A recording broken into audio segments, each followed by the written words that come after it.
Sampai bila nak duduk bawah ketiak mak ni? Korang tu dah boleh belajar berdikah hari tau. Tak percaya? Jom. First, sewa bilik dengan reindeer.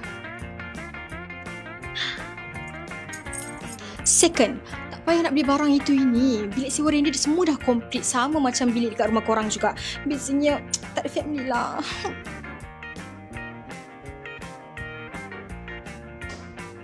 Third, boleh belajar jadi chef.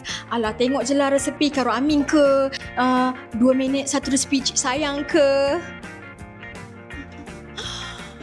Fourth, pernah basuh baju? Tak pernah.